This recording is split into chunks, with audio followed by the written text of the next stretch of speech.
ओम शांति। 31/7/23 के महावाक्यों में प्यारे बाप दादा ने कहा, मीठे बच्चे, तुम बाप को याद करो। यही याद विश्व के लिए योगदान है। इसी से विश्व पावन बनेगा, बेड़ा पार हो जाएगा।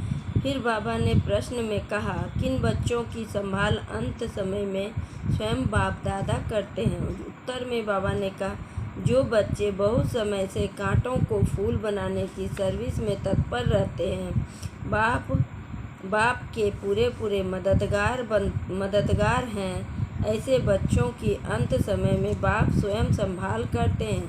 बाप कहते हैं, मैं अपने मददगार बच्चों को वंडरफुल सीन सिनरियाँ दिखलाकर खूब बहलाऊंगा। वह अंत में बहुत सुख देंगे, साक्षात्कार करते रहेंगे। दूसरी पॉइंट, जिन्हें एक बाप दूसरा न कोई, यह पाठ पक्का है। ऐसे बच्चों को ही बाप की मदद मिलती है। फिर गीत है, प्रीतम आन मिलो। ओम शांति। प्रीतम और प्रीतमाएँ, प्रीतम एक है और प्रीतमाएँ अनेक है। प्रीतमाएँ बुला रही है एक भगवान को, अनेक भक्त बुला रहे हैं। किस लिए? सुख के लिए। कन्या बुलाती है, प्रीतम आन मिलो। किस लिए? सुख के लिए। सगाई होती है तो सुख के लिए। परंतु अब बच्चे जान गए हैं, जबकि रावण राज्य है तो प्रीतम से कोई सुख मिल नहीं सकता। रावण राज्य में सुख हो नहीं सके।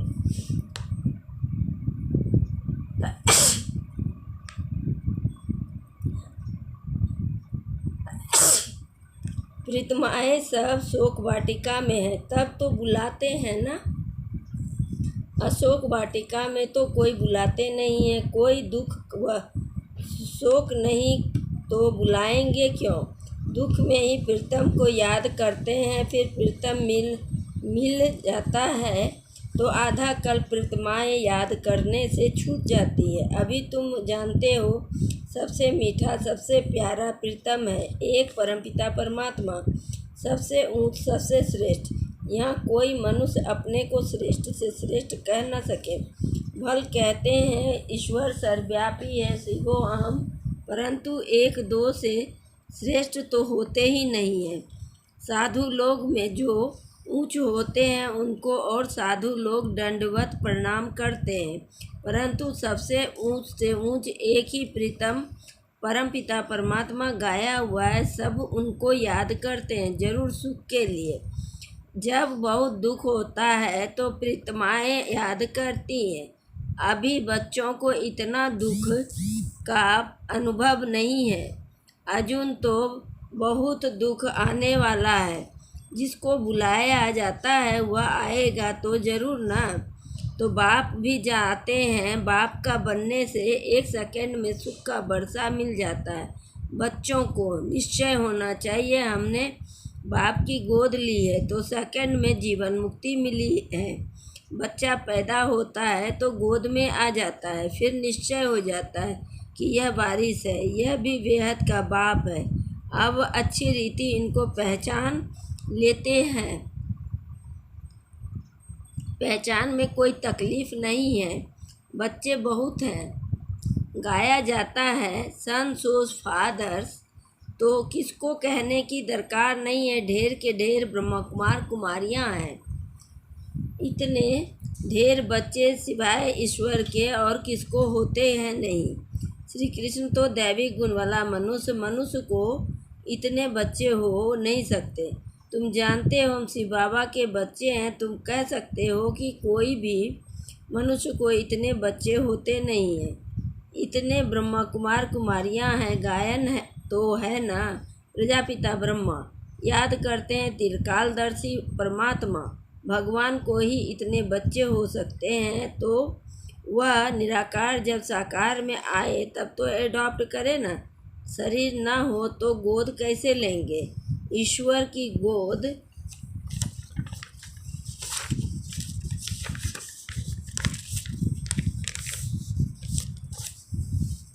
में आए हो, जानते हो, वही प्रीतम है। सबसे मीठा सबसे प्यारा। प्यार करने वाले को प्रीतम कहा जाता है। तुम जानते हो हमारा ऊंचे से ऊंचा प्रीतम वह है जिससे हम प्रीतमाओं को स्वर्ग का सुख घनेरे मिलता है। उनके सम्मुख बैठे हैं, भक्ति मार्ग में गाते हैं, राम राम का नाम लेने से मनुष्य पार हो जाते हैं।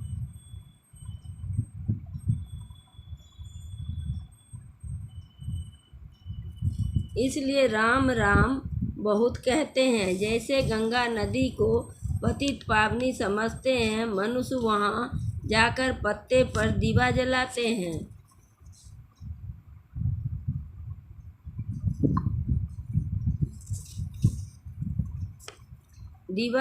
हैं। जैसे श्री कृष्ण को पत्ते पर सागर में अंगूठा चूसता हुआ दिखाते हैं, यह फिर दीवा जगाकर पत्ते पर रखते हैं। आत्मा की दीपक है। मनुष्यों को तो पूरा ज्ञान नहीं है, उन्हों के लिए तो जैसे एक रस्म हो गई है। दीवा जगाकर कहते हैं, आत्मा पार हो जाती है। परमपिता परमात्मा को भी तो खिवैया कहा जाता है। विषय सागर से पार ले जाते हैं। उन्होंने अक्षर सुनकर एक रस्म बना दी है।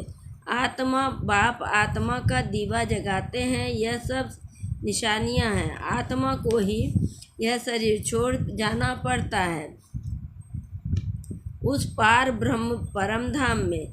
तुम जानते हो, आत्मा अज्ञान सागर से उस पार जा रही है। खिवैया तो बाप ही है। गंगा जी को खिवैया अक्षर नहीं दिया जा सकता है। खिवैया अथवा साजन तो साथ चाहिए। कितनों को साथ में उस पार ले जाते हैं। भिन्न भिन्न नाम रख दिए हैं। बाकी बोट में व स्टीमर में बिठा के कोई ले नहीं जाते हैं। तुम बच्चे जानते हो कैसे याद की यात्रा में रहते हैं। इसमें कुछ मुख से राम राम कहने की दरकार भी नहीं है। मनुष्य तो कहते हैं राम राम कहो, समझते हैं हम यह नाम दान करते हैं। बाप फिर दान देते हैं अविनाशी ज्ञान रत्नों का। कहते हैं, मीठे मीठे लाडले आत्माएं, मुझ बाप को याद करो। यही बाप की याद विश्व के लिए योगदान है। शिव बाबा को याद करो। वास्तव में राम भी परमपिता परमात्मा को कहते हैं, परंतु फिर भी रघुपति राघव राजा राम पतित पावन सीता राम कह देते हैं। तुम बच्चों ने अब ड्रामा को जाना। स्वर्ग से लेकर तुमको सब मालूम है, कौन कौन आया है, कैसे फिर आएंगे। जो कुछ होता है यह है, वह सब ड्रामा में नूद है। यह भोग आदि लगाया जाता है, यह सब ड्रामा में नूद है। कोई नई बात नहीं है। तुम साक्षी हो, देखते हो, हर एक एक्टर है। जानते हो, वह हमारा पाठ बजाए वापिस जाते हैं खुशी से। मनुष्य कहते हैं, मरा तो स्वर्गवासी हुआ। तुम जानते हो कि हम स्वर्गवासी बनने के लिए पुरुषार्थ करते हैं। मनुष्य काशी वास करते हैं, गंगा जी के किनारे पर बैठते हैं। शिव का तो मंदिर है।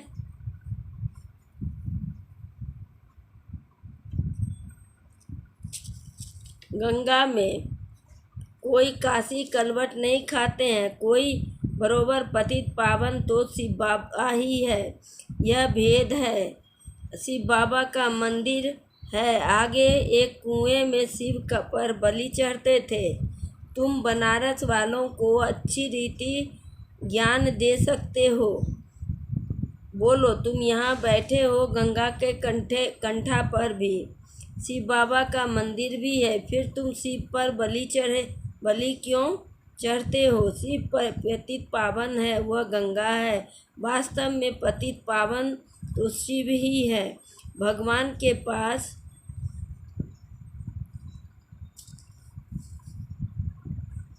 बलि चढ़ते हैं। भगवान पर बलि थोड़े ही चढ़ते हैं। यह तो हो ही सकता है।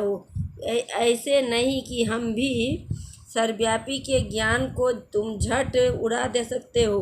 पतित पावन शिव बाबा यह सिद्ध कर बताना है। बच्चों को पॉइंट दी जाती है समझाने के लिए।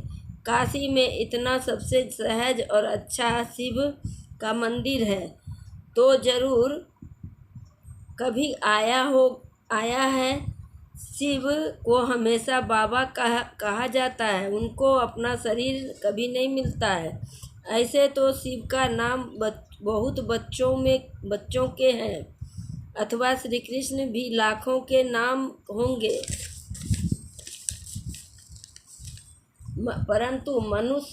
परंतु वह श्री कृष्ण तो सतयुग में था।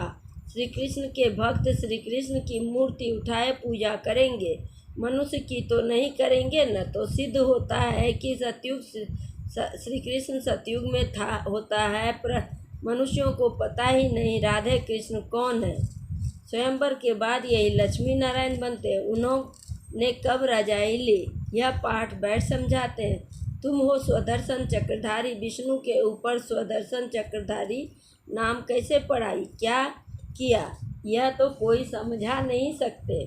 बाप तो निराकार है, विष्णु को इतने हथियार कहाँ से आए, कोई जानते नहीं है। हम तो समझते हैं यह सब ड्रामा में नूद है। भक्ति मार्ग में भी जिन्होंने पत्र बनवाए हैं वही बनाएंगे। सब बना बनाया खेल है। आधा कल्प भक्ति आधा कल्प ज्ञान चलता है। इन बातों को तुम जानते हो। तुम